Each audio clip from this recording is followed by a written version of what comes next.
Hi, folks. Let me see, we've got 105 people who've joined us, although we've got something like 175 and signed up in the class. I think I'll get underway. Okay. Now that the third registration process has been gone through and whatnot, we've got some lockdown enrollments. I can get on with doing a very short survey of yourselves just to find out those of you who definitely cannot participate in face-to-face activities for doing your group work later on in the semester. So I'll have a survey which will be one of two things. It will either be done with Google or it will be done with Moodle. I just have to experiment with both of them and find which is better.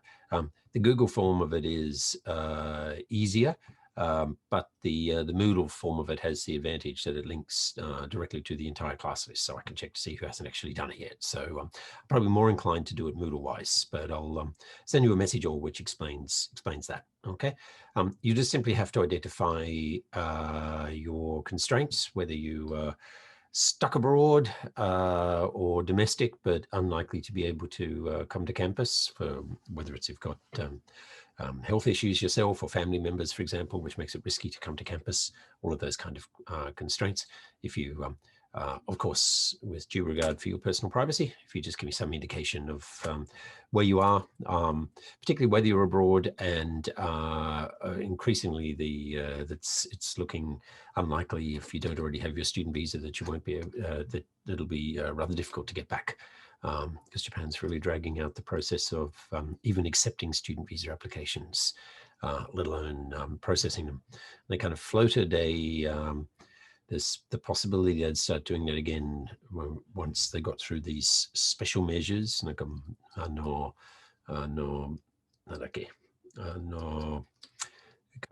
half state of emergency, and apparently now there's a move towards in Tokyo having a full state of emergency again. So that may push out the visa processing even longer, which is quite frustrating for some of you. I know you're very keen to get on campus and interact with classmates and whatnot. So anyway, we will continue to do throughout the semester, and it's very clearly written on the schedule. We will have a equal mix of and primarily, of course, video on demand for most of the weeks. The core transmission of the content, the core course content, is pre-recorded video material, most of which is already linked there. There are a few weeks where there's not much, and yeah, yes. No, Manen Boshi, thank you. I had a complete mental freeze. I've hardly slept last night, and thank you, Kenta. For some reason, particularly the mun up the front, I just keep thinking of Mumbo. No, I don't get this big mental image of kind of Mumbo, which is kind of bizarre. I can't get it out of my mind. I'm just waiting for Densu for some huge amount of money to come up with some stupid kara based around that, but I think the Okinawa's already owned that. So anyway. So where was I? Yeah, so we have most of the video material, which is video on demand, and I can understand some of you may not have got it. I thought I spelled it out, but in effectively most of the weeks, the video on demand content completely takes the place of a lecture. Okay, so you really need to understand this. And this is something, as you can see, a lot of the content was created last time around this, very deliberately, because of all the issues of people being in different time zones and people being kind of overwhelmed, Zoom fatigue, and all the rest of it, spending their whole life on Zoom. Thought it would be a good idea to create digital content which took the place of classes. But then I discerned that halfway through bit early through running this last year, that a lot of students did like to make the very direct connection around class time, and so I started doing, just kind of on a voluntary basis, in addition to having the content, those kind of drop-in sessions during the class time, which turned out to be very satisfying, certainly for myself and for the, I'd say the minority of students actually joined. But I was delighted to see that some firm friendships were made amongst people who actually participated in conversations virtually. And so this time round, of course, having had a head start with a lot of the content already made, it was incredibly intense last time because my rule of thumb was it takes somewhere between 5 to 8 times what it does to do just a straight stand and deliver in a classroom, maybe 8 times that, maybe 5 times a kind of a virtual, real-time presentation to actually get out and plan, shoot video, edit all those kind of things. But I was very conscious last year when I was doing that it would be a useful resource to have, because I kind of anticipated that we'd be in this situation again this year round. So a lot of that material you'll see is already there. That was I made last year, and then there's some new stuff, and I'm in the process of shooting more, and I've got some to edit up. I had some issues with video and upgrading my OS and external memory it's got a huge amount of video and files and whatnot on it. So that kind of slowed my editing yesterday. So I will be putting up some more video material for some of the weeks that are a bit thin on content wise, but also because you get sick of seeing me, I'm selectively picking some very good content, very engaging content, that really serves our purposes. And a key one for this week is that documentary on the history of arbor.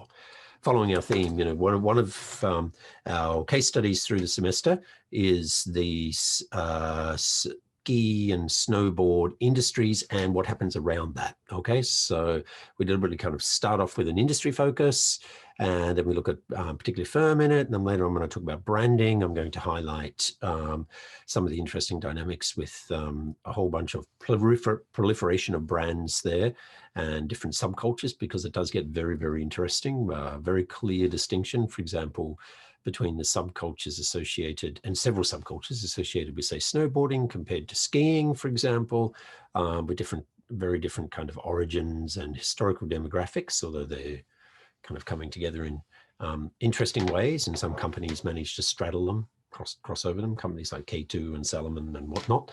And what's so interesting is that there's been not just a lot of technological change, but really quite dramatic change in who the main players are in the last couple of decades. So it's interesting to look at that. But also the ski industry is very interesting because we can link it to the Japanese context and talk about what happens in terms of more kind of a macroeconomic story and certain trends. I think many of you are familiar with the fact that during the bubble period, there was this notion that Japan is number one, and now Japan's going to be a lifestyle superpower, and the economy is going to keep, booming, and real estate prices were surging and whatnot. So during the bubble, there was this enormous growth in what was called the resort mansion business, and not just in ski fields, but also down in places like Izu and out in Chiba and Onjuku and a number of other places in Japan, but particularly places that are readily accessible by good train connections from Tokyo. Karizawa, for example, was always a popular best sochi, but people tend to go there by car. Now there's the Shinkansen, which is another factor. But particularly new areas fairly close to Tokyo were a huge boom. And through the prism of the ski industry, it's interesting to focus on one of these, because we see that a combination of a skiing boom, not a snowboarding didn't exist then, a skiing boom, rising real estate prices, in Tokyo, banks were throwing money at people, and a lot of people made money in the share market. So there was this huge boom in building the resort mansions in ski fields. And then with the bursting of the bubble and whatnot, there has been spectacular depreciation in the value there. I'm going to give away the plot straight away, the conclusions, that literally you can get yourself an apartment in Echigo Yuzawa or Naiba or somewhere like that. Truly, you can get an apartment for Jumanen, Gomanen, Jumanen. There are some apartments there that literally you cannot give away. And interestingly, some of the bigger apartments are cheaper than the smaller apartments. Because in basic economics, it comes down to the holding costs of the asset. Because when those resort mansion, the kanrihi, for example, the management fees and the body corporate fees, we call them in English, were related to how big your apartment was relative to others. So, and there's some interesting complex issues about that when you've got,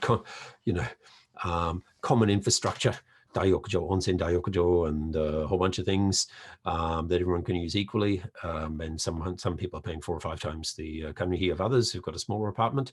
And maybe everyone's piling into a tiny place. But the interesting thing there is that we see that a lot of people off the plan paid Gorsen-man, Roxen-man for apartments now that if they were really, really lucky, they might be able to sell for, if you're really lucky, 300-man, 400-man, if it's in really good condition and you spent more money renovating it. So, of course, what this means is from foreigners' perspective, it's just insane. It's just ludicrously cheap. And that's one of the interesting phenomena, particularly before Corona and the border restrictions, that we did see many more foreigners just coming and just paying cash for apartments and whatnot. It's a strange, I know several foreigners have done this, a number of them. And they say it's a very strange place where on the one hand, the cash withdrawal limit on auto teller machines are really high. You can get out Gojuman and the real estate is so cheap. So it's literally possible to go to a cash machine, get out some cash and buy yourself an apartment, okay? In contrast, in my country, you literally cannot get a car park for less than about $50,000 and the cash withdrawal limit on an auto teller machine is $1,000. So it's interesting when we look at those kind of case studies, how we get boom and busts. And we're seeing different kind of booms at the moment now. And this is another case study I'll work into later on. Some of the interesting new asset classes that have arisen and how people are being drawn again into finance in a speculative kind of way. One estimate is that there's about 1.5 million new stockbroking accounts have been opened in Japan in the last year. So there's a whole bunch of people, maybe some of you are doing it, trying to make a little bit of money as day traders, for example. So we'll look at that there. And we'll have several other case studies, one of them later on in the semester, which we'll finish up in our second last class, will be education as a business. I think you might find this illuminating, given that you're all in a private university and either yourselves or more likely your parents of paying somewhat substantial fees, by comparison with American schools. Waseda looks relatively cheap. SILS looks kind of expensive compared to some of the other faculties, and that's a whole set of issues, and we can even kind of talk about that. But in particular, and related to our topic today, with the notion of the corporation, the firm, and incorporation, hojinka, one of the really interesting things is the vast majority of educational enterprises in Japan are on an officially not-for-profit basis. So they're typically gakuhojin. But they're kind of run sometimes like family businesses. Waseda not, but there are plenty of private universities like this. Interestingly, more of them in Kansai actually, but Tokyo has their share of them as well too, where you have the founding family kind of nandaime is the Rijijo, for example. It's also a striking feature in Korea as well. We've got a number of universities like that. And then interesting questions about the regulation, the structure of markets, because education, of course, is highly regulated because it's considered to be a public good, a key social and kind of national imperative. Many countries haven't allowed private universities at all. Japan didn't allow for-profit universities, but it briefly made an exception. And there are there's one particularly interesting one, Digital Hollywood. A couple of others not so interesting. The real source of success there is if you've got the very strong industry backing and you're filling a niche that's not being provided by others in the market. And that's where DH does very well, because they've got the very strong backing of a lot of players in the content industries. So when I put the slides up, we'll talk further about this. The logics of incorporation are something we need to understand. Why would you create a corporate entity, whether it's a for-profit or a not-for-profit? Again, a key hint, of course, is that legal entities don't die, unlike human beings, which get kind of complicated. So right now, I will turn straight away to the discussion of the material there. The plan of action for today is I'm going to speak to the legal and organizational logics for incorporation of the firm. And then I'm going to briefly speak to those sets of slides talking about economies of scale and scope. And these are basic concepts in economics. There's already 2 videos that I made last year, and the links are there, and you can look at them, where I talk about the logic of economies of scale and scope. I open the discussion there by making the point that this is something that I talked about last week in the face-to-face class session, that we will see in business that a lot of key concepts are reduced to very simple expressions. But there's a really powerful hint in terms of being effective communicatively here. There's some of the very best ideas or core issues or core concepts, if we shrink it down to a kind of shorthand, where we can mention it in a regular kind of context, in speedy decision-making in business context, this is really important.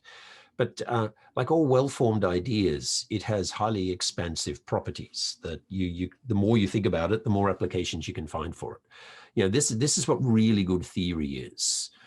It's kind of shorthand accounts of phenomena out there in the big wide world, which we see time after time after time, and we can get some hints. The first one that I mentioned was in the slides last week, is this notion of make or buy. And this really determines the kind of the boundaries of the firm. And this is mentioned again in the slides. Whether your firm is bigger or smaller, in terms of the number of things you do, the people you employ, which is very, very separate, very different from how much money you make, okay? The actual scope or the range of activities inside the firm, within what we call the boundaries of the firm, come down to this question of kind of make or buy. Now, think about this, some people are really into minimalism, arch minimalism. They want a very, as what foreigners would say, Zen. It probably doesn't do justice to Japanese. I know it doesn't do justice to Zen Buddhism, but they say very Zen apartment, right? They want hyper minimalism. Hyper minimalism is much easier to achieve if you don't do anything yourself. If you just simply outsource everything, if you don't own an ironing board, don't own an iron, and you just have your nicely ironed clothes delivered to you. If you don't want to cook, okay, you don't even actually need a kitchen, and it's quite possible to not have a kitchen. In fact, I know someone very well who, when I first met her, and I opened up the door in her refrigerator, and the only thing in her refrigerator was her makeup and some mineral water. There was absolutely nothing that was edible in the refrigerator, and basically always dined out. Super busy professional, and just wasn't interested in kind of home cooking. There's very famous English artists, Gilbert and George. And Gilbert and George are so focused on their art that they dine out every single night at a restaurant, walking distance from home. In fact, they always go to so I think it's a Kurdish restaurant. They've been going to the same Kurdish restaurant for 35 years, and almost every single night eat the same thing at the same table. And they explicitly, in their otherwise very large home, don't have a kitchen. They actually had the kitchen pulled out as a commitment to their art, so that they weren't going to cook. Okay, so it is conceivable that you can have a company which actually makes nothing. All it does is just kind of conceive of things and outsource. To a remarkable degree, this is what Apple has been. Apple is absolutely fascinating as a company precisely because it makes these high quality, reliable, much respected products, but it doesn't really make them. It's just overwhelmingly outsources them. Now owns its own computer chip company, but it's more for strategic reasons rather than quality control issues, because its previous chips were fine. It could buy them from third-party companies. So it really is conceivable that all you do is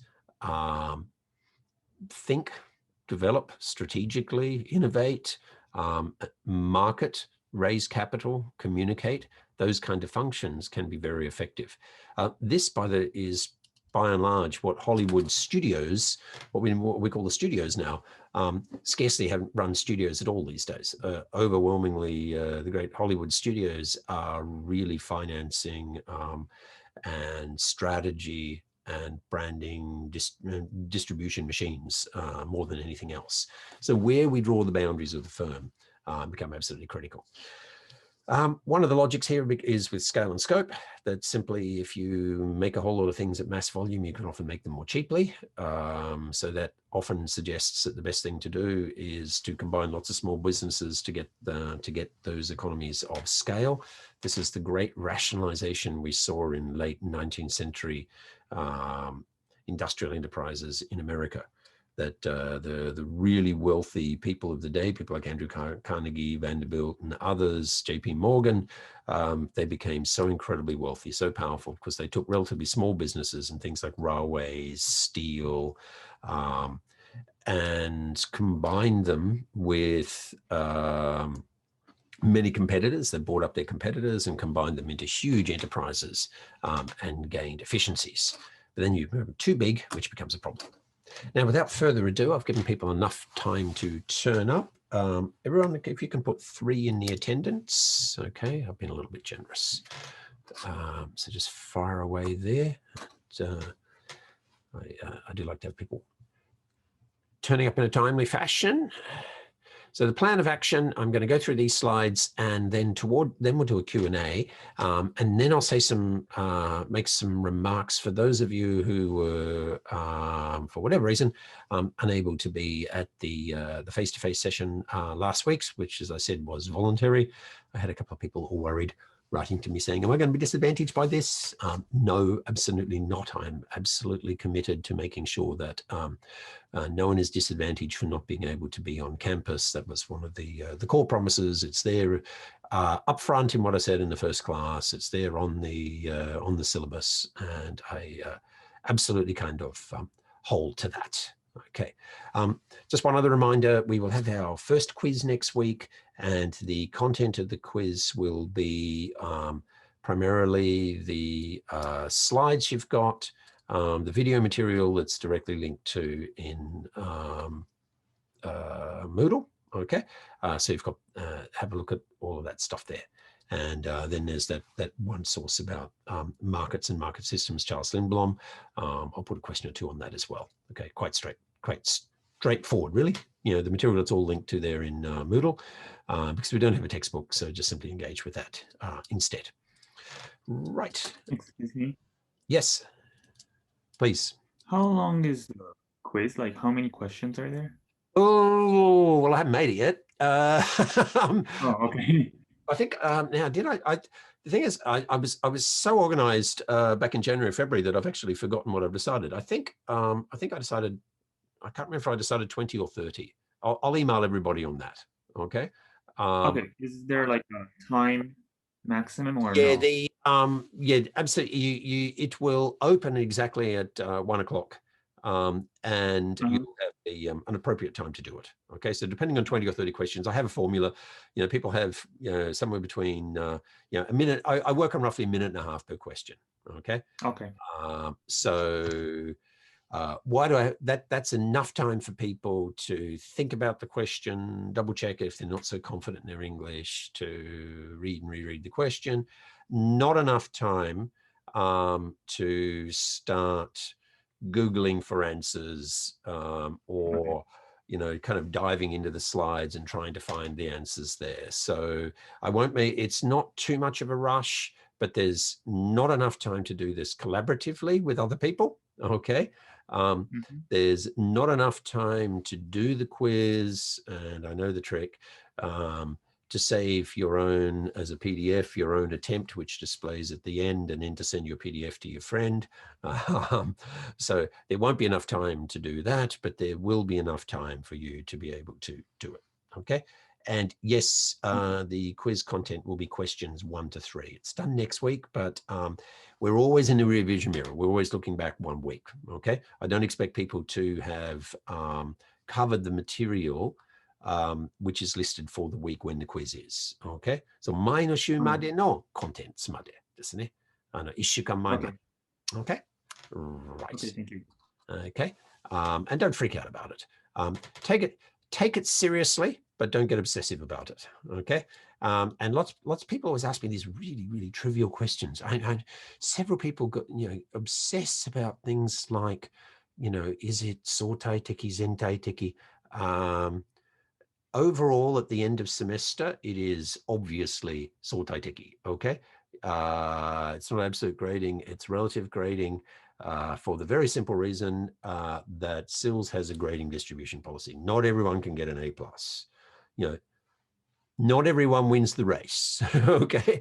And so people always ask me the zentaiteki, and it's like, well, that never happens. Okay. It just never happens. And I'll be really upfront about this, what will happen at the end of the semester. When I'm putting grades together, I'll have everyone's quiz scores. There is the 10% for engagement when I've formed positive impressions of people who, in the drop-in sessions and interactive and whatnot, and have really gotten with the project. And then I can see the metrics of engagement on Moodle as well, how much people have done. But it's only 10%. Then of course there's the group project. There'll be the overall group score, but equally and even more important will actually be your own contribution to the group project, which will be evaluated through a private peer evaluation that you do of your group members. So everyone will, on a number of attributes, they will rate their group members' contribution, and they're directly submitted to me through Moodle, so your group members won't see it. So even if you do a great presentation, if you do a great presentation, but someone does absolutely nothing, don't worry, they will get a bad mark. Those people who make a particularly strong contribution will get very strong recognition. Sometimes sometimes the reverse happens where the overall presentation is a bit of a mess, but all the group members say this person, she was fantastic, and so she can still get a kind of like A+ equivalent. But a simple thing is when you do group work, every group is a bit pin-kitty. And so, yes, some groups do better than others, and you'll get recognition of that. But it does tend to merge towards the middle. So the real point of individual differentiation in terms of whether you get the A+ or the A or the B, or God forbid a C or worse, will really come down to your individual performance in terms of your quiz results. So do take these very seriously. Okay, I see a couple of hands up. I'll go to, forgive me if my pronunciation's wrong, Maya first, please. Yes, that's correct. Thank you. I just want to ask whether the people who are overseas or like in Tokyo will be taken in consideration when forming groups. Oh, yes. That's I've said that explicitly. That's what I was saying before. I keep saying that. But that's a key thing. That's why I'm going to do this survey of everybody. And when people have done this survey, I'm just going to put everyone who can't be physically here. I'm going to make sure that you're put into purely virtual groups. Okay. So that it's better. And that's why I also want to know if people are affected by time differences and whatnot. Yes, I don't want to make a group where we've got maybe someone in say Latvia and yes, someone I'm from Lithuania. It makes it hard. Sorry? I'm from Lithuania, so Lithuania. Forgive me. I figured Baltic. Forgive me. I know the rivalry. The most intense rivalries are always the locals. So it's not those horrible Latvians. It's Lithuanians. Forgive me. Unfortunately, I haven't been to Lithuania yet. I've been to Estonia, but Lithuania is very high on my go to list. In fact, I had an invitation to Vilnius to the university, but I couldn't go because of Corona. So, and you're in Lithuania now? Yes, it is quite tough, to be honest. Right, that's a killer Yes, it's my time-wise. first That's the time. worst. Yeah, Very difficult. yeah. By the way, I love your screen image there. So if I Thank say you you. get a bonus mark for a kind of a snowboarding through the trees image, I think everyone will have one by next week. They'll all rip one off Google Images or something because everyone gets one because people are so tactical. So. But I'll be very conscious that if you're in a group that you know you've got someone in New York, someone in Los Angeles, you know, and someone in Tokyo, even just getting together virtually is going to be difficult. So we'll see what we can do for you, and you won't be in any way disadvantaged. Yeah. Okay. Anna, yes, please. Anna Yamamoto. Thank you. So I think it was 2 weeks ago, you said something about the quiz where you said, once we go on with the questions, we can't go back. Yes. So does that mean at the very end, we can't like check our overall work? Do we have to like keep checking the work as we go? That's right. You can't, Oh. because some of you who've used Moodle before might fall into that trap. No. What you have to do is you have to pick an answer and then you move on to the next question. And the funny thing with Moodle is, you know, there is this option to mark a question, and that is not immobilized. Even when I pick the settings, which mean you can't go back. Okay. Oh, okay. So it means that when the question pops up, you just have to answer. Okay, which is very common in online exams. But for people who've used Moodle in a different way, particularly in schools, if they used it in a more formative kind of way, you know, where just the quizzes are just to review material and you can go back and just skip the ones you don't know and go back and do the ones you know, answer the ones you know and go back and check the ones you don't know. People get caught out there, but it'll be very, very clear in a warning on that. And I'll be really explicit. The reason why I'm doing it that way is just simply to make it difficult for people to collaborate. I just want people to do it individually. See, if everyone could just go through the quiz and even if the questions come in kind of random order for each person, if you can go back and after marking your answers, then people, of course, can be, you know, sitting together and collaborating. Hey, what'd you pick for this one? What'd you pick for that one? And I don't want collaborative endeavors on the quizzes. Okay, group workers. Okay. Okay, Kenta, you had your hand up next. Yeah. Yes, this is not a question, but I just want to say one thing to everyone. You should be really careful about when you go to the next question. I like go to the next question multiple times and ended up with not able to answer one question and can't go back to like the last yes, question. that's the yes. Thank you, Kenta. And I'm going to put that in like huge bold letters up front too, because there is this silly thing where it is possible to advance not having picked an answer. It actually does prompt you again, but it is possible to advance without picking an answer, and then you can't go back. So you do need to pick an answer. And you know, frankly, I wish I didn't have to do it like that. But there have just been enough people who have been trying to game these online quizzes. And so it's, unfortunately, the badly behaved few makes it more complicated for everybody else. And I for people, when we first did this last year, I was very sympathetic and gave special consideration. People got caught out. Therefore, I learned through the process. I know that those folks who went to Hirogakuen, for example, were very familiar in using it in more as a kind of a review kind of way, rather than in a formative way, rather than a summative assessment kind of way. So that's why I'm kind of repeatedly hammering that point now. Don't make that mistake. Right. Okay. Thanks, Kenta, and thanks for thinking of everybody else. Good. Fanxing? Yes, thank you, Professor. I just want to ask: are we able to like choose our own group mate? Okay. Good question. Good question, but no. Okay. I wish I could. but several reasons. First of all, organizationally, it's just a real nightmare because there's 175 people in the class. Okay. A minority of people know other people in the class, second years, third years and whatnot, who have a head start anyway in the course. Or by chance you might have, friends, particularly if I know people come from Suzhou High School, for example, they've got classmates and, you're even in the same city and you can't get to Japan. And so you kind of know each other. And I know there's a couple of students from Taiwan who actually are in Taiwan and they know each other personally.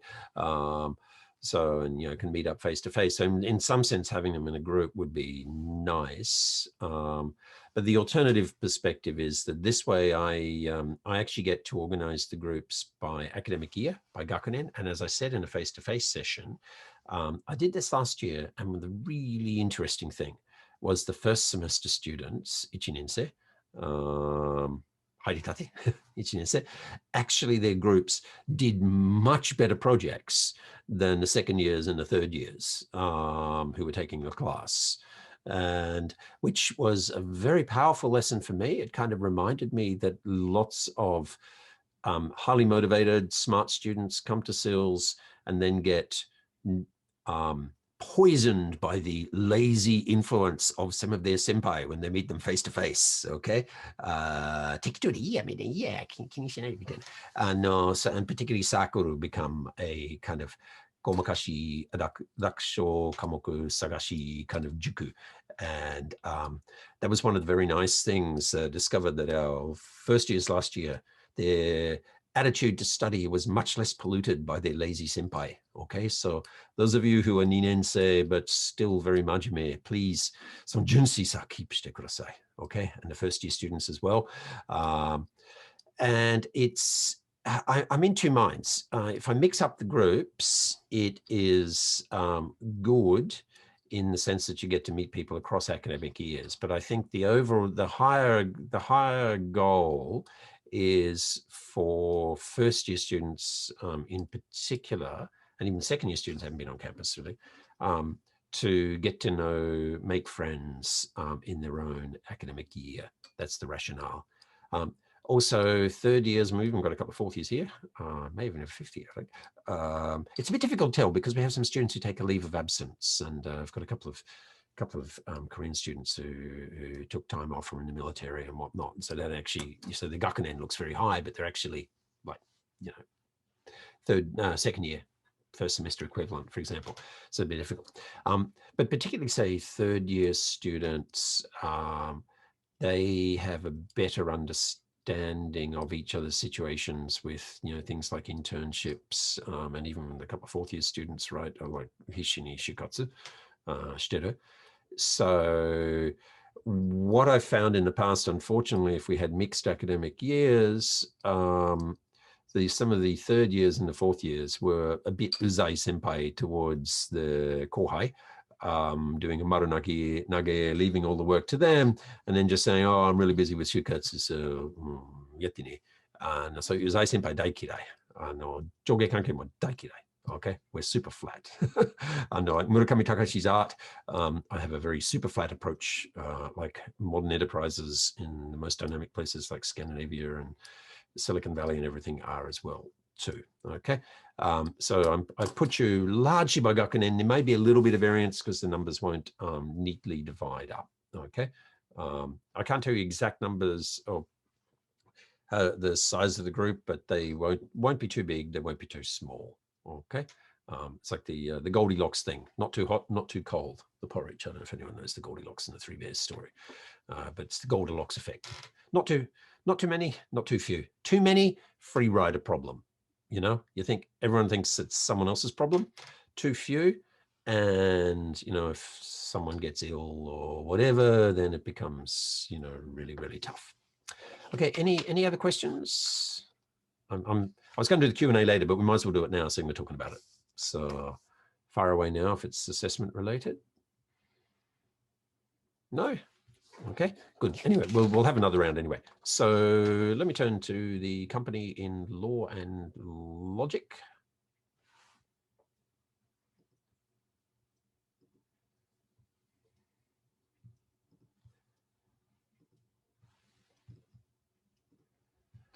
Okay. By the way, if you're wondering what this is the headquarters of the largest shipping companies in the world in Denmark. Okay. Maersk, you'll see them everywhere. The actual company is actually called AP Møller Maersk, and it is a privately held company. I think he may have passed away now, but until recently, the CEO was the son of the founder, effectively. Well, grandson of a very small business, the son of effectively who lived well into his 90s and was a very modest living person, lived in a small house, drove a relatively old car, but then donated something like 800 million euros to build a huge opera house on the waterfront in Copenhagen, which was really quite striking. Okay, so this set of slides here, I'm going to go pretty quickly through this material because you've got the slides yourselves. I just want to emphasize that there's actually lots of ways to organize businesses here, that you don't necessarily have to create a company. Lots of people kind of want to do that. 自分の会社をね、創立させて、自分の会社を持つとかね、いい響きだけど、めんどくさい部分もある。Complex issues with tax return, reporting. In a lot of countries, if you actually create a company, you've got annual auditing requirements. So you have to pay an accountant to do a report, and it has to be filed. And so that gets expensive. One of the most annoying things I had before I came to Waseda was I was Secretary Treasurer of the Japanese Studies Association of Australia for a couple of years. No one else would do it, and I was kind of cornered by the president, and I couldn't escape, and I couldn't think of a good excuse. I'm like, oh, all right. And it was an utter pain in the neck because it was actually created as a company, not-for-profit company, but a company. And that meant that I had to file a whole bunch of complex documents to the Australian Capital Territory in Canberra, and we had to pay for an accountant. And it was actually ridiculous. The revenues from the membership were so tiny, and we were paying $1,000 a year to an accountant. So there are good reasons for actually not creating a company if you don't need to. On the other hand, if you have significant personal assets or employing people and say complex plans, if you were to suddenly drop dead, what you want done with the assets, if you want the business to continue, or if you want the assets divided up amongst family members, but the assets need to continue to function. For example, you've got an investment property that people are renting, running a business in or something. It can't just be frozen, which is what legally happens normally when people die. If continuity is an issue, then incorporation is a good basis. A very important thing is this notion of partnerships. Now, the term partnership is used in many ways. You'll often hear people talk about these days their partner who may or may not be married. In many countries, whether people choose to legally get married is often driven as much by tax rules and a whole bunch of things. Sometimes it's actually very inefficient to be legally married. It's estimated that something like 40% of all French families, the parents are actually not married. So very much case by case. So often people will use the term partner rather than husband or wife, for example. Also, the term partner is gender neutral, so that's also attractive. And prior to the legalization of same-sex marriage in a lot of countries, partnership was also a more kind of sensitive term rather than talking about, husband or wife. So you'll hear partnership all the time. We'll put that aside. In this particular context, in the business context, partnerships are extremely common. It's kind of like a co-op, ちょっと生協みたい. But it's typically amongst professionals. So this is the usual way in which many of the big consulting firms are organized. So Deloitte's, for example, has just been going through some kind of interesting issues. Many of the big accounting firms are organized on this basis. So KPMG, PwC, a whole bunch of them. So you become partners and senior partners. And so effectively you have, you have an ownership stake in this, and you get various decision rights. You're part of the group of people who get to vote effectively on the direction of the firm. So effectively you're kind of like a quasi shareholder. So architects often organize in this way, doctors in medical practices, many of them are in a partnership basis, okay? The cooperative is like what I've just described, but it extends to the customers. So you actually, as a customer, become a member. And so this is how Secure works, for example, and then you get a discount. You can still be a customer if you're not a member, but a discount applies. And then if you were to leave, you can get a refund. So then the company, which is the most common thing we're familiar with, is a Horgin. So it's a legal incorporated body. And it has what we call an articles of association, which is kind of like its constitution, its stated purpose, why this legal body has been created, what its purpose is.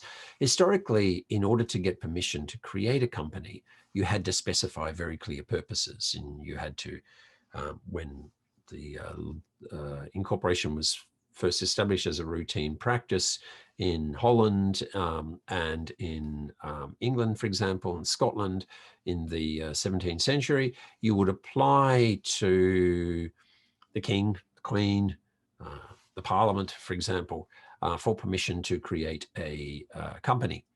And so you would have a very clear statement of what the purpose of it was. Still today, when you create a company in Japan, in the initial process of filling out the documents, you actually do identify purposes for the company. And so people write a whole bunch of things. A friend of mine who's in finance is just setting up a company, thinking about when he leaves his big gaishike firm or when he gets sacked, because it's a little bit like The Walking Dead in many big finance firms. It's all very good and very profitable and interesting until suddenly it's gone, okay? And other friends in finance, several of them have made the observation, by the way, it's kind of when you least expect it is the way to survive in gaishike finance. It's a kuminisad to mo kashikunai mitaina. But interestingly, the people who tend to get fired quickest tend to be the ones who don't see it coming. That's kind of why they get fired. Okay, so the ones who think this is too good to be true, generally the ones who are less likely to be fired. But pretty much everyone who's in a very well-paid position in finance, they're always thinking about what their next gig is. Okay, so they're thinking about, what will they be? Will they be a consultant? Will they have an ice cream stand? Are they going to go and join a Buddhist, temple? What are they going to do? Many of them, of course, look to start businesses, and so they get to thinking, about, well, if I've got to create a company, what's it going to do? Okay. And there is actually a legal imperative to at least specify in some sense what the direction may be. So an incorporated non-profit organization, these are like companies, but their explicit purpose is not for profit, but some other kind of purpose. So, for example, the advancement of educational foundation, or gaku hojin, for the promotion of a certain religious faith, belief, and the welfare of the adherents to their church or their sect, for example, shukyo hojin. So we see them both in the Japanese context. Basic logic for corporations, they share risk, okay? Critical thing. And corporations first became very attractive when you had very high risk, capital intensive, long distance trading. Just simply put, to an astonishing degree these days, given our risk averseness, ships would set sail to the other side of the earth to go and buy spices from the East Indies, for example, to trade tea, and with a very significant probability that they would never return. Something like a 30% chance the ship would never return. And the life expectancies of the crews were often absolutely appalling. It wasn't uncommon for trading vessels to come back and 2/3 of the crew had died during the journey. And so there were various mechanisms for making it worthwhile for people to agree to be crew, including a share of profits, for example, so profit sharing arrangements, bonuses, you know, the kind of things which are a bit controversial for CEOs and whatnot these days, were necessary because of the risk.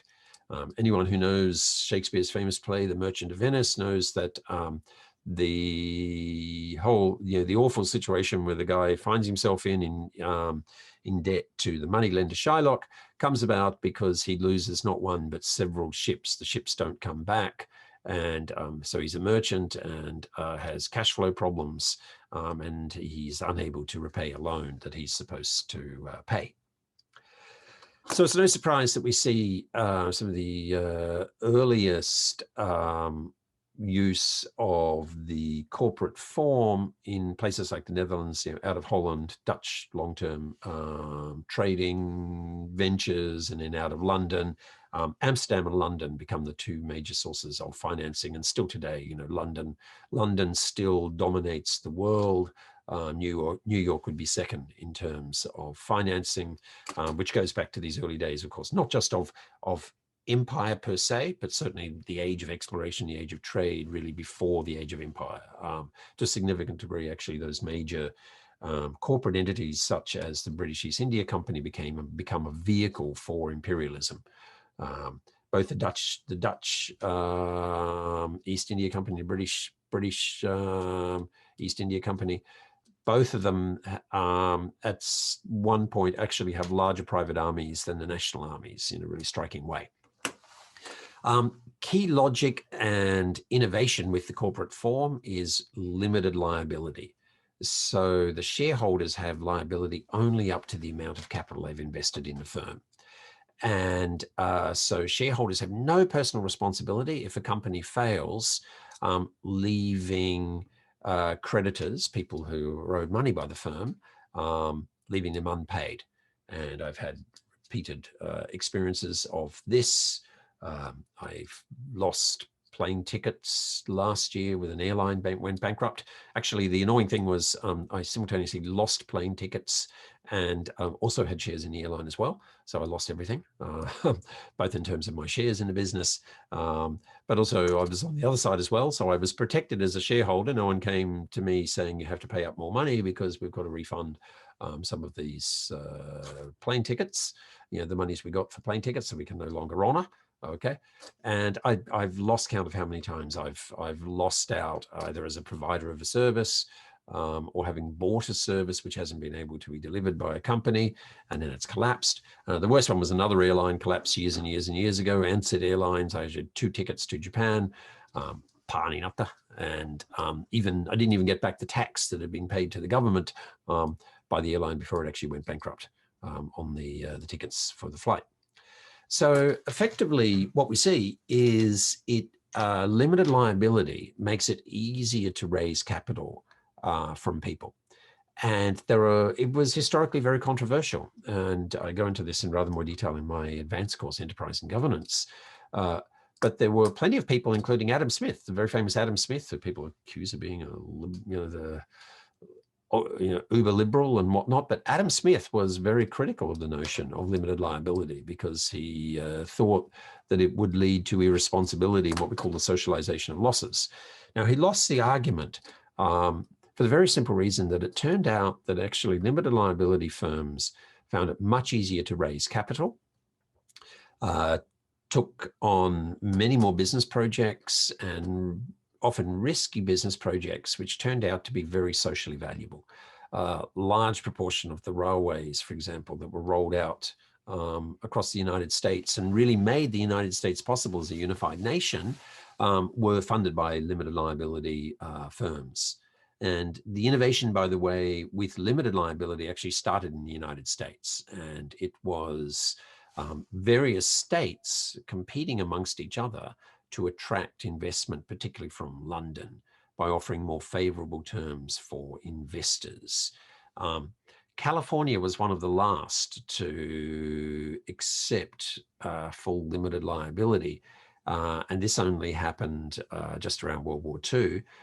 Prior to then, in fact, after World War II, prior to then, vast majority of companies would avoid incorporation in California.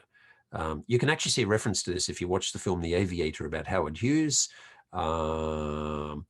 Because in the film, there's a comment about, oh God, we're not going to incorporate this business we're going to create in California for tax reasons. It wasn't actually tax reasons, it was limited liability reasons. But I guess the Hollywood producers thought no one is going to understand the complexities of limited liabilities and differences by state back in the 1930s when you're establishing an airline. Okay. So effectively what a company does is it pools capital from investors and it takes on more risk. Okay. As I say here, this is why companies allowed them, even though when companies fail, they leave people unpaid, okay? But because there is a risk of providing services or capital, particularly providing services to a company or buying from a company that might collapse and you don't get your money back and you can't chase the owners, the shareholders of the company, it was required that, for example, in the United States, that limited had to be put after the name. So many people think, oh, kakui ne, no, Poka-chan Limited, okay? Wow. Actually, that sounds really, really dodgy. Don't buy from Poka-chan. Okay. We buy an academic content anyway. But Limited, of course, has developed this kind of bit korku kind of hibiki. I remember when I was a teenager, the most premium car in Australia made by Ford was called, their model was the LTD. This was the Toyota Crown, for example, that executives would ride around in. But 100 years earlier, LTD was considered to be a bit ayashi, a bit dodgy. It's only because these companies grew to be larger, more successful, more profitable, and paying higher wages than many other companies that LTD switched from being a warning to actually a status mark. Okay, so incorporation in the Meiji period, when the notion of the corporate enterprise was first imported into Japan, and this is a very interesting time in Japanese history. And if anyone's watching Taiga drama on Sunday night about now on NHK, it's about Shibusawa Eiichi, but they're kind of padding it out. So they're doing a lot of stuff all about the Bakumatsu period. And it is true. I mean, Shibusawa Eiichi went to work, we grew up Saitama as a farmer, and through a chain of events, ended up going to work for the last shogun, Yoshinobu. So they're featuring a lot about Yoshinobu as well. But I expect the Tiger drama is going to get more interesting over time. Shibusawa Eiichi was a real pioneer of bringing in basic Western business logic. So the corporate entity, basic banks, actually the first major modern bank was founded by him. Introduction of standard bookkeeping, double entry bookkeeping, all of these standard business practices. Shibusawa was a huge pioneer of this. Literally hundreds of companies today are indebted to Shibusawa for his kind of pioneering kind of ethos in establishing. He was a very generous individual in what he did actually in setting up various businesses. Okay, so the key logic, of course, is the business can continue if the owner or the founder dies. One of the wealthiest people in Australia in the past, a guy called Lang Hancock, when he died, huge legal fight between his second wife and daughter, and other family members, and that dragged on for years and years and years. And his daughter's kids are now in a huge legal fight about assets as well. One estimate is that well over $1 billion has been spent in legal fees. There's an old joke in English, where there's a will, there's a relative, okay? The people are always kind of hanging out for the assets. When someone drops dead, someone who never went to see granddad, but when they hear he's on his last legs, as we say in English, or last breath, they suddenly all turn up. Sometimes like fighting to carry the coffin out of the church, to be a pallbearer, hoping to pick up some assets. So if you're going to have horrible fights about this, you want particularly if someone owns a business, you want the business to be able to continue because it provides services to people, it employs people, their livelihoods and the day-to-day lifestyle and well-being of people depend on this. So the fights over ownership are separated from the operation of the business. This is hugely important. Okay, so ownership issues do not disrupt the business. And the other thing is, of course, is it allows people to fund a business and with growth. And then if they need their money for other purposes, they can sell a share to somebody else. And having it something publicly listed, traded on the stock market is even more efficient. So this actually, it makes businesses more viable, more reliable, and also therefore more valuable. Okay. And with the ownership of business being able to change easily, it also creates incentives for entrepreneurship to create business. And we'll talk about entrepreneurship later on. Critically, you can start a business and then sell out. Okay. So this is a really strong incentive for new business creation. Now, there have been certain waves, first dot-com boom, in Silicon Valley in the early 2000s, and the second round of that, and they've got another one now.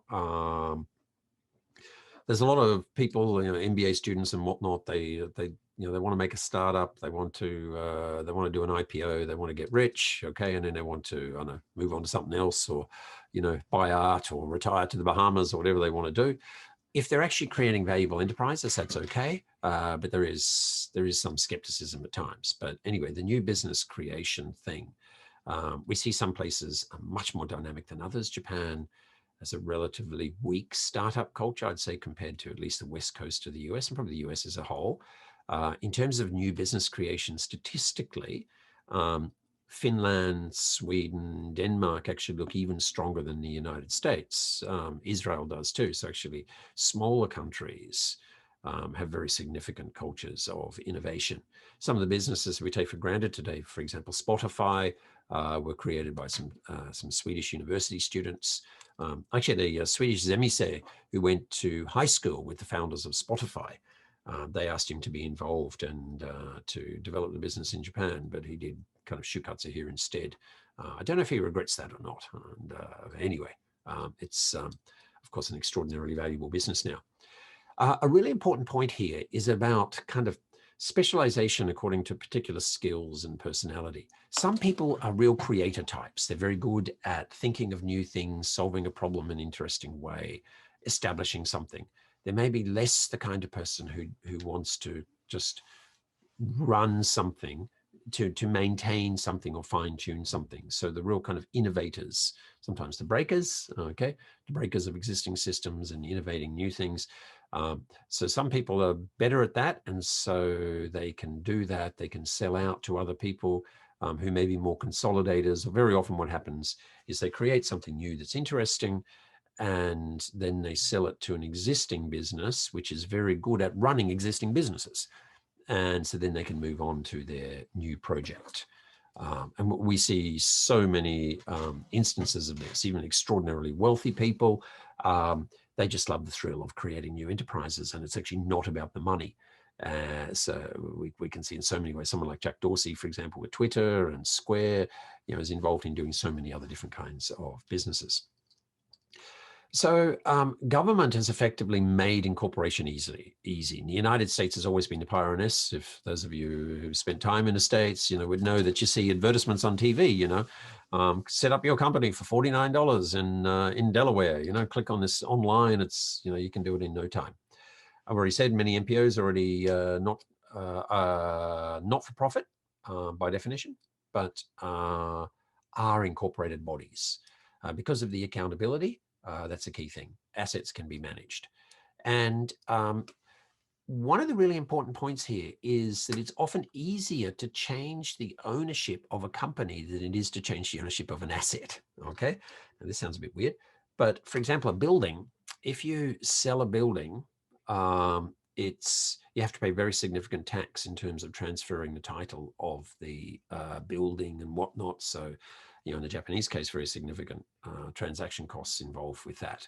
So real estate agent fees, and just to simply what we call stamp duty in the Australian case, very significant tax applies, a percentage tax on the sale of the transaction. On the other hand, if the building is owned by ABC Corporation and the ownership of ABC Corporation changes, but the actual ownership of the building hasn't changed, so tax liabilities don't arise. Then, of course, governments who want the money, they start to then write all these fine, you know, these rules which say, okay, well, if the preferential ownership or the beneficial ownership has changed, blah blah, you also have to pay the tax, and then it's a huge legal fight. But the broader point here is that we end up with enormous numbers of companies, lots of paper companies, lots of shelf companies, which are actually a means of managing assets. It's very common in the shipping industry, for example, for every single ship to be owned by a separate company. Film projects, very often a company is created for each separate film project. And there's often tax logics as well for that, okay?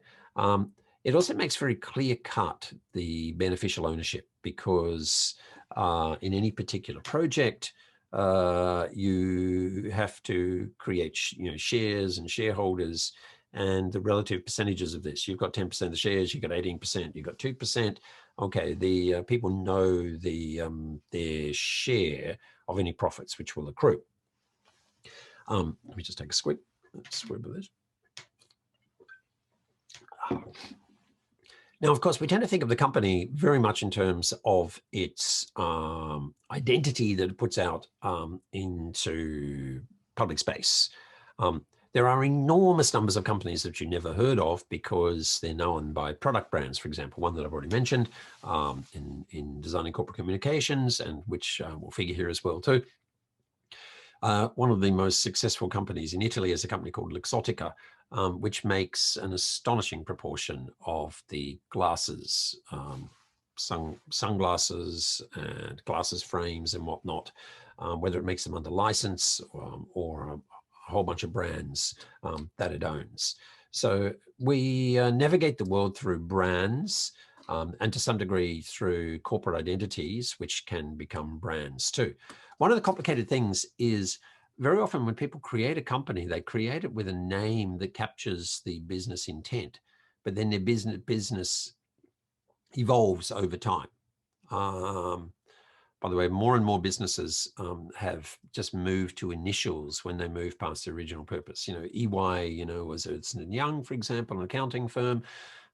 They make more money these days off their consulting than their accounting services, so they've really grown. You'll see lots of television commercials these days, for a company which is all about materials, making great materials to make the futures. They're kind of the Japanese kind of story. AGC, right? Okay. And so a lot of people like AGC, and particularly it's a bit confusing now because the Advertising Council in Japan is AC, and because you can't sell advertising very much at the moment now with Corona and everything. So AC is filling up all these advertising slots that Dentsu couldn't sell. So you're seeing lots of AC Japan. But AGC is the new corporate identity of Asahi Glass. But Asahi Glass doesn't just make glass, they're bigger than glass, okay? And so at some point they've decided to kind of drop the glass in their title, okay? So we see a whole bunch of companies kind of doing this. They're moving towards a shorthand or a changing their name or using a new corporate identity to reflect the fact that they're bigger than in terms of their aspirations and strategy than maybe a particular brand identity is associated with. Google, for example, we're moving to a holding company with Alphabet because Google was seen to be so much indelibly associated with the search functions and email and whatnot, okay? Now, I'll just very quickly turn to, stop share for a moment.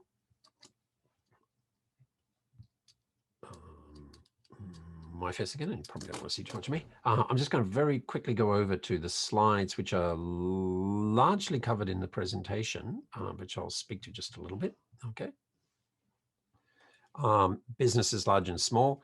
Why do we focus about economies of scale and scope? Because we have to explain enormous variety in the size of enterprises, because there's a bunch of businesses that start small, everything starts small, and stay small, but then a few of them grow to be large scale.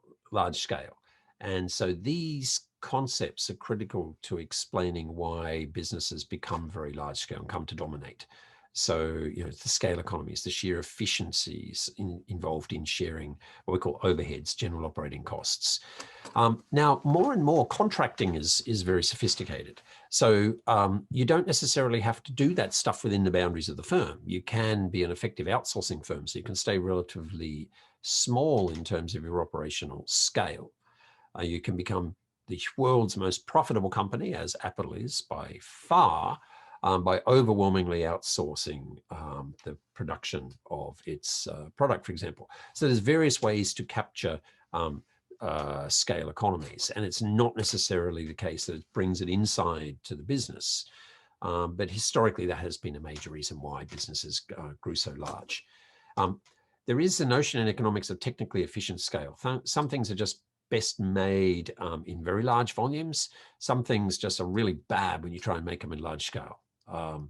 That's, I think, everyone who has suffered in school camp or hotel breakfasts, you know, omelets at scale, they're just not good. There's just something about trying to cook 50 eggs at once that just, it's just never very nice, is it? Okay. So, you know, I think we understand that there are what we call diminishing returns to scale at times, that in fact, the scale effects sometimes become dramatically negative when you try and do things large scale. And there's a whole bunch of things which drive this. You know, it can be expanding across more than one site, or just simply making more of the same, which lowers what we call the marginal cost, the cost of making each additional one. This, by the way, helps to explain why many universities grew very, very large. That, you know, you just need a few more chairs in the room and you can charge students. You know, you add an extra Yakunanjuman in Gakuhi, okay, but, you know, the professor's already teaching. We've already got the library and the students don't go to the library anyway. So as long as we've got enough seats for people to sit in, then it's always very tempting to keep recruiting more students, okay?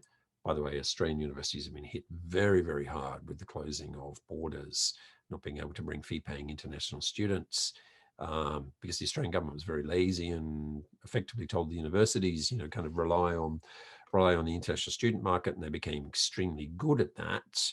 But then this big exogenous shock, this outside shock, and we'll talk about that with risk assessment. Now, just an important distinction. It's scale economies means just making more of the same and therefore being able to make them cheaper. Okay, I think we understand that.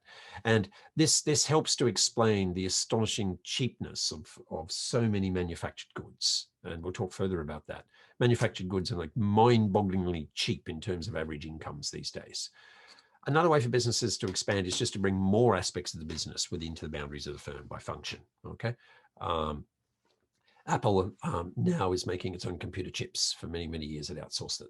The other thing you can do is you can just make related products. Suntory and many of the Inyo drink companies, they do alcohol, but they do non-alcoholic stuff as well. And they get into a whole range of other related businesses. So actually making beer or sake is about fermentation. So you can use that technology in various biotech applications. You can make cosmetics, you can do a whole bunch of things. And Suntory is even actually into roses of a whole bunch of different colors. So there's a whole bunch of things which kind of limit the growth of businesses naturally. Simply technological limitations, which have largely been overcome because of digital communications. So global businesses, much easier to organize now, understandably. We have basic managerial and human resource limitations. Just being able to recruit enough good people, the right kind of people, means that businesses tend to stay focused on certain areas of expertise. And it's very often the supply of human capital which limits the growth of businesses. They can see the business opportunities, but they can't get the right people to take advantage of it. Environmental factors historically, I don't mean in terms of environmental sustainability. Historically, it was just simply, you know, getting stuff across the ocean, across the mountains was difficult. When governments started to build proper transport systems, you see greater integration of markets. We still see, for example, countries that are relatively proximate to each other for historical reasons don't have good transport infrastructure because the nations were rivals. So the railways literally just don't join up, for example. Where there's been peaceful relationships, you tend to see more integrated kind of markets. And a whole bunch of things, basic law and order and whatnot. One of the things I just want to highlight, it seems kind of counter-intuitive, that often when say, prices are falling, some companies will actually increase production, which leads to even more quick falls in prices. And it seems counterproductive. And lots of people get very angry about this in the industry. It's, already, for example, if oil prices are falling and then the Saudis increase the production of oil, there's several reasons for this. I mean, one reason why the Saudis do that is they want to keep their income stable. So they increase production. But this is a very common phenomenon which has benefited consumers enormously. Okay. Increased supply further reduces market prices. Customers are happy. The higher cost producers go out of business. Okay. And this happens repeatedly, whether it's in the oil industry, oil sands industry, airlines, iron ore production, for example. Okay. So effectively, it's very simple. The company with the lowest cost of production, the company like Aramco from Saudi Arabia, they can produce a barrel of oil cheaper than anyone else. So when oil prices are falling, they increase production to maintain their income. And they can do that because they are the lowest cost producer and everyone else is a high cost producer, gets out of the industry. That's the simple kind of dynamic of it. Okay. And so what this means is there's often a very disruptive component. When prices are falling in an industry, you actually have to get bigger very often to get the scale effects. So you either have to grow or exit. And we've seen so many businesses face this dilemma. For example, Fujitsu was in Exogamin in the LCD screen business. And they're at the point where the average scale of a manufacturing plant for LCD screens was becoming bigger and bigger and bigger. Sharp built the Kamiyama plant, for example, in Kansai. And Fujitsu said, this is a kind of bet the firm moment. We either put so much money into this business and go try and be the biggest and the cheapest, or we get out of the industry. And they had great technology and they decided to get out of the industry. Sometimes it works well, that gamble. Sometimes it goes horribly wrong. And this is the tragedy of Toshiba. Toshiba were in the nuclear power plant business, and they said, "Okay, well, we've got to be bigger. We've got to be, the world's biggest producer at this." And they bought Westinghouse, which made power plants in America, and effectively they, to a significant degree, bet the firm on the future of nuclear power plant business. Then along came 3/11 with the disaster, the triple disaster in Japan. Very difficult to sell nuclear power plants. And then, of course, Toshiba, with a whole bunch of other problems, accounting problems and whatnot, really have been struggling. And now the company is kind of up for sale. And it's a real question about whether foreign businesses will buy it or whatnot. Now, there are a whole bunch of small businesses that really should stay small. They can expand in interesting kind of ways, which serves well scale effects, but their core business they should keep small. This is the Phaser Cafe in Helsinki, if you get to go. It's very nice. The original wall and everything there, that goes way back to the 1930s, a very storied firm. Apparently Soviet air raid during World War II nearly destroyed the place, but it kind of survived. They have expanded into selling a bunch of chocolates and whatnot, so it's quite a significant kind of brand. It's a typical kind of omiyage thing to buy, but they haven't built a whole bunch of chain of cafes and whatnot and taken the brand globally, and they certainly haven't licensed it to some shosha in Japan who would love to have done that kind of business because they realized that there was this particular kind of brand experience that they want to preserve. So when we talk about branding, we'll see that this is one of the big sets of issues, the kind of brand extension, that it's always tempting to just keep expanding and expanding and vacuuming up the cash, but then you kind of can lose your exclusiveness, or you can lose your kind of core attributes. And then if there's some kind of external shock, you're in an extraordinarily vulnerable way. One of the really interesting things in Japanese universities, of course, was some universities like Nichidai, for example, became Chogatadaigaku, really expanded. And then, of course, you have a diminishing demographic, and then they find themselves in a very, very difficult position. What do? Do you start actually closing like gakubu and whatnot? Those universities that have actually chosen to stay smaller are in a stronger position. So if you've gone big, like relatively Waseda is so much bigger than Keio, for example. Waseda has to be, should be, much more innovative in terms of defending its brand than Keio needs to be, just simply because Keio has kept itself at a smaller scale in the first place. But all businesses face this kind of dilemma. And a significant proportion of business failures come after an initial process of business expansion, particularly where they go beyond their core competencies. And we'll talk a fair bit about that later on.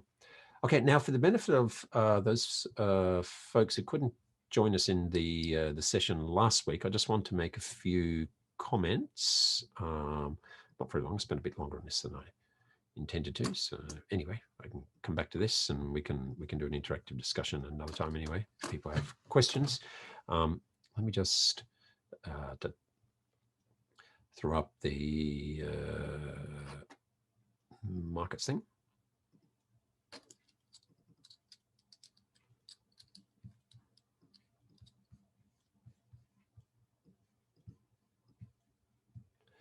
Just this is really just about reiterating key points that I covered last week, and particularly the logic of market systems. I'm not going to talk to all the slides because you've got them, but the critical thing in terms of thinking about markets and market logic is, have a good look at this slide. Who is in charge? This is where people in politics and political science don't really have a feel for economics and business to the same degree. There is this fear, whether it's bureaucrats or politics professors and whatnot. It's often like, well, who's in charge here? It's actually kind of no one. That's the point. Okay. The key thing in market systems is that people are engaged in mutual adjustment. It's it's partly competitive, the competitive discipline, or the simple need to get people to voluntarily give you money in return for what you offer means that you actually have to try and do a good job. Okay, so and people are all responding with that logic because of self-interest, not because self-interest. A lot of people think self-interest is bad. Business is all about money, how dirty. Well, yeah, it's about money, and we all know as customers that money is power, in the sense of, if someone sells you really, really crap ramen, you're not going to go back again. Okay. If they want your 1,000 yen, which would premium ramen, okay, let's say 800 yen, Ippador kind of prices, it better be good. Okay. So there is an inherent discipline in the market. Okay. What I said to students in last week in the face-to-face thing is, just the coffee shop example, but whatever you do, kind of keep I suggest actually keeping a diary of good and bad business experiences. It will really help you later on if you're applying for internships or shukatsu. Quite explicitly say, I'm really interested. I'm thinking about my future career, and I've decided to take notes on what makes a really good experience. Whether it's a coffee shop, whatever it is. Okay. What's good, what's bad, and why, okay? And try and learn from those experiences. Another key point is we tend to think of business as all fight, like the Lipobitan kind of ad, fight, and it's, the whole culture of salaryman is like, bari-bari hataraku and makinai yoni. Actually, the vast bulk of business is highly cooperative, okay? And a really important thing is very competitive people, often do very, very badly in business, okay? Because they become very short-term, they become ungenerous, they don't realize that cooperation is more important than competition. That's a critical thing. Another key thing is just simply markets as peacekeeper. When people have an entrepreneurial outlook, they're less, if they can feel that they can get ahead by doing something interesting, being entrepreneurial, they're less likely to steal your shit, okay, or to vandalize your car in frustration, okay. So effectively, when people can be profitably, gainfully engaged in some kind of enterprise, they're less likely to engage in highly unsociable, undesirable kind of behavior. We shouldn't underestimate just simply how Uber Eats and Uber drivers have actually given people an outlet to be entrepreneurial in interesting ways. And the observation's been made in some places that poor kids in the suburbs, they can be an Uber driver or a delivery rider, actually keeps them out of a life of crime. Otherwise, they turn to the gangsters who want them to sell drugs, for example. Okay, basic market infrastructure is absolutely critical. So it's not just leaving to markets; the state provides the markets. To come back to the distinction between politics and markets, the critical thing with politics is we only really get a choice every few years when we vote. Okay, and even then, most of the time we're unlikely to be decisive. Very few people are living in an electorate where their vote has a good chance of making a difference. Okay, it's hugely important to have voice. Politics tends to be focused on voice. Okay, but day to day, through your purchasing power, your decisions, you're really disciplining companies in a way that, say, politicians and bureaucrats are not disciplined. Competition, we understand, drives innovation. Okay, and it's an ongoing process. However, when competition is limited, there's a powerful argument for governments to be involved, and this is antitrust legislation, and this arises in many cases. We fear the very big company, which has a kind of a de facto monopoly, and can be very dismissive of customers' concerns. And I grew up in a country where in Australia that used to have a lot of regulation, a lot less competition. And so basic things like telecom, the old telephone company, terrible service. It's only when there was deregulation, when there was competition, that they actually started to care about customers. So when you hear people talking about, oh, neoliberalism's all terrible, it's all about subjecting people to market logics and it's unfair. A lot of people who criticize neoliberalism never had to live under a situation of a lack of competition, where you'd very tonosama ego, with someone in a very powerful position. It's just treat you with, utter contempt. Okay. By the way, I do say in a Japanese context that, we always talk about great Japanese service. I think that's wildly exaggerated. Japanese service is good in some contexts, but many Japanese organizations, once they become dominant or famous or in a very powerful market position, it is really, honti choshi notte, honti tonosama egyo. They tend to be quite remarkably kind of dismissive of customer concerns. Maybe it's a kind of a cultural trait. Ne?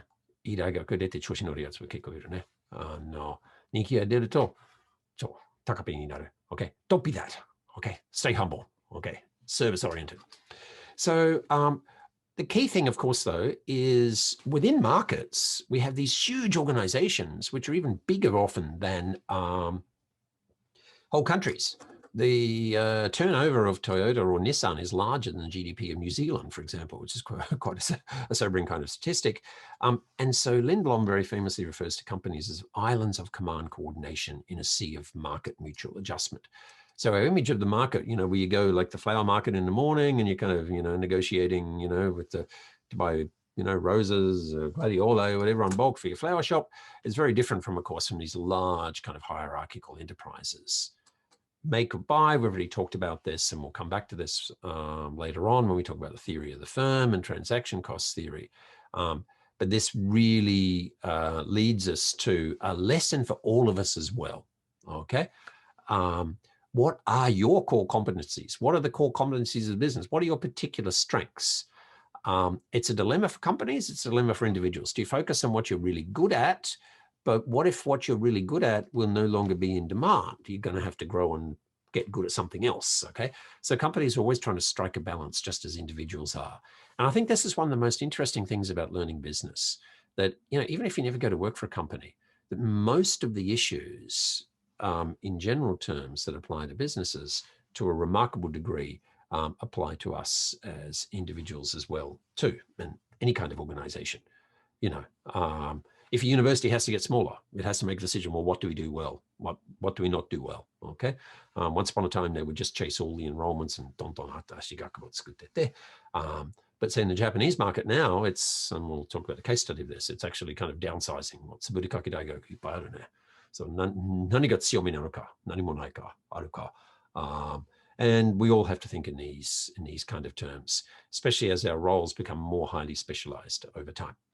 Okay, so that's pretty much what I talked through, obviously a little bit more slowly in the face-to-face. Now we're at time, but and I've got to run off and teach an intermediate seminar. But if there's a couple of final questions, I'm happy to field them. Okay. Zoom meeting the Moodle before the next week. Yes, I'll do that. Hang on, big note to myself because I'm recording this. Okay.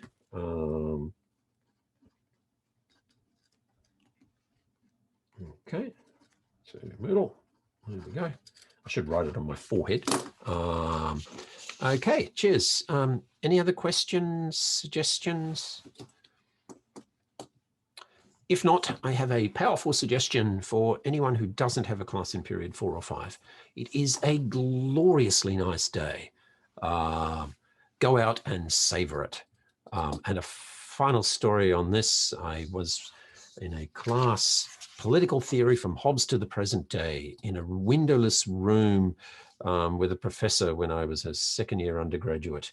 And I was the only one who turned up, and he was a chain smoker. And I really hate cigarette smoke. And he was literally brushing his own cigarette smoke out of the way so he could see me. And then he finally looked at me and he said, "Beccaria, isn't it?" I said, "Yeah."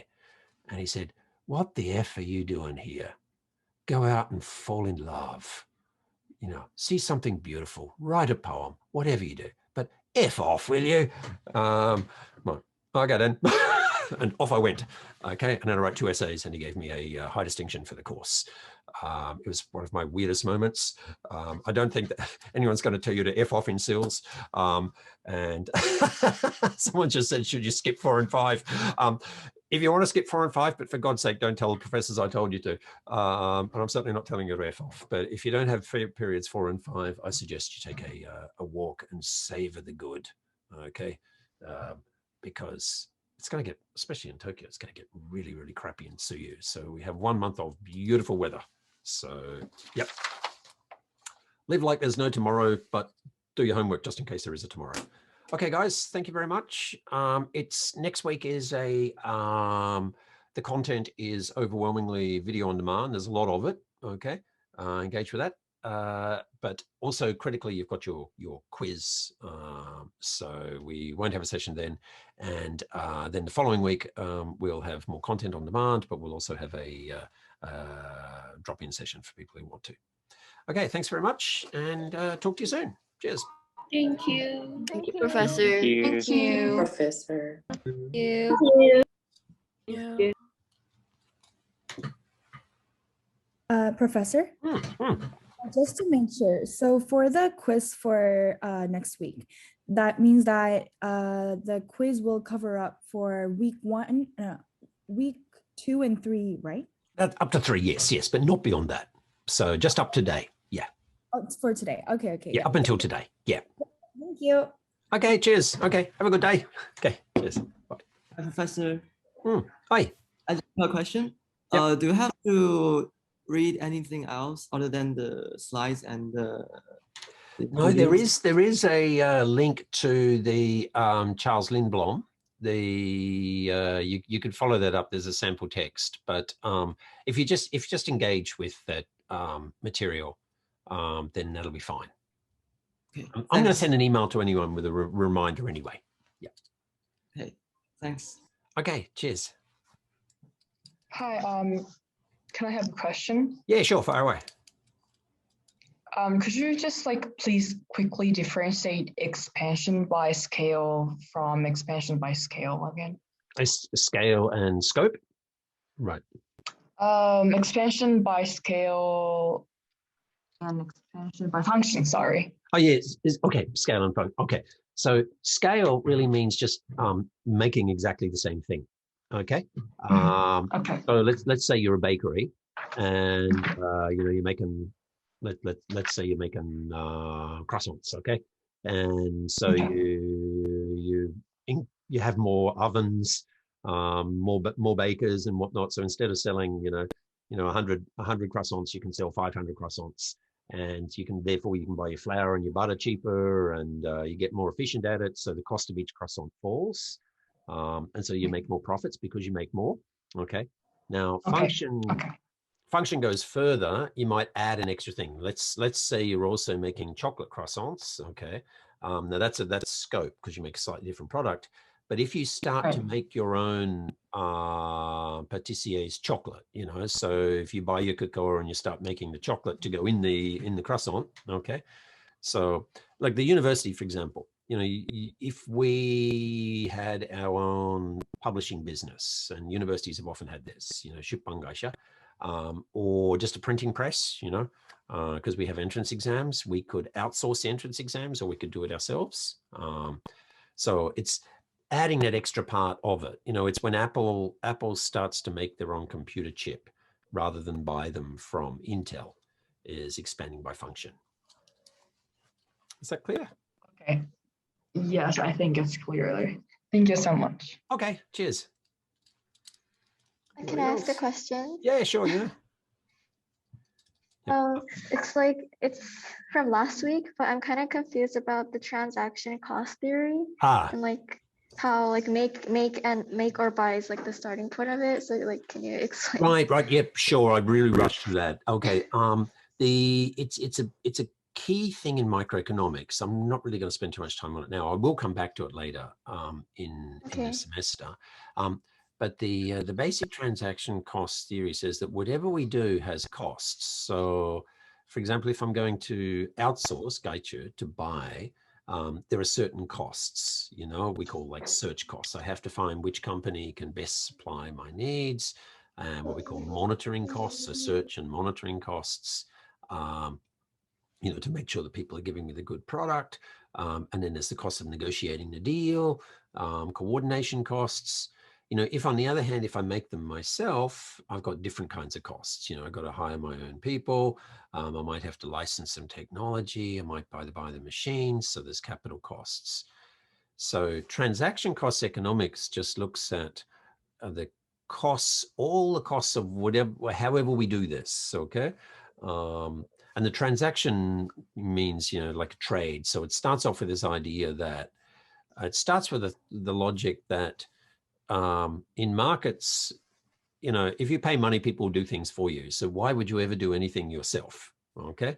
And so that's the starting point, you know. It's a kind of the reverse from what most people think. Most people think companies do all this themselves, but economists start exactly the opposite. In the Kigyoron there, they say, well, given that, you know, you can just pick up the phone or email people, you can get people to do all this stuff. So why even do it yourself? And so then they look for the economic logic of why they're doing it. Okay, why you make it rather than buying it? Why not do it as a transaction rather than do it yourself? Okay. Yeah. Okay, thank you. And also, like, there was like a quote you quoted, like a person like limits every person's claims to a sum of money obtainable by that person's offer of something of value on the market, like Lindblom. Charles Lindblom. Yes. Like I was confused with that quote too. And right. Yeah. What is he trying to say? I think actually I'm going to put up a summary of Lindblom's approach there. I thought I already did. Let me have a.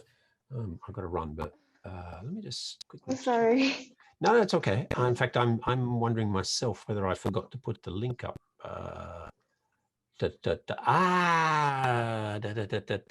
Yeah. No, I forgot to put a summary up of that notion. Okay, no, that's my bad.